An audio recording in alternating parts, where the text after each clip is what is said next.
Team India cricketer Hardik Pandya తన భార్య Natasha Stankovic నుండి విడిపోయిన తర్వాత ఎక్కువగా క్రికెట్ పై ఫోకస్ పెట్టాడు. హార్దిక్ కొంతకాలం క్రితం వరకు లండన్లో క్రికెట్ ప్రాక్టీస్ చేస్తూ కనిపించాడు. మరోవైపు అతని భార్య నటాషా సెర్బియా నుండి తిరిగి వచ్చిన తర్వాత మోడల్ అలెగ్జాండర్ అలెక్స్తో సమయం గడుపుతోంది.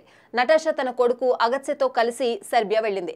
ఆ సమయంలోనే హార్దిక్ నుంచి విడిపోతున్నట్లు ప్రకటించింది. తాజాగా నటాషా ఇండియాకు తిరిగొచ్చింది. హార్దిక్ కి దూరంగా ఆమె అలెగ్జాండర్తో ఉండడం చాలాసార్లు కనిపించింది. వీరిద్దరూ కొన్నిసార్లు జిమ్ లో, కొన్నిసార్లు స్విమ్మింగ్ పూల్లో కలిసి కనిపించారు. అలెగ్జాండర్ ఇటీవల ఒక వీడియోను సోషల్ మీడియాలో పోస్ట్ చేశాడు. ఈ వీడియోలో నటాషా స్విమ్మింగ్ పూల్లో తేలియాడే ఓ బొమ్మపై పడుకుని విశ్రాంతి తీసుకుంటున్నట్లు కనిపించింది.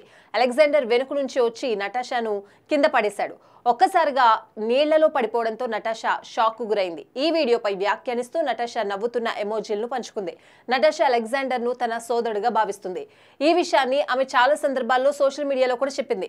నటాషా వలె అలెగ్జాండర్ కూడా సెర్బియాకు చెందినవాడు. అయితే అతను ఇండియాలో ఫిట్నెస్ ట్రైనర్ గా పనిచేస్తున్నాడు.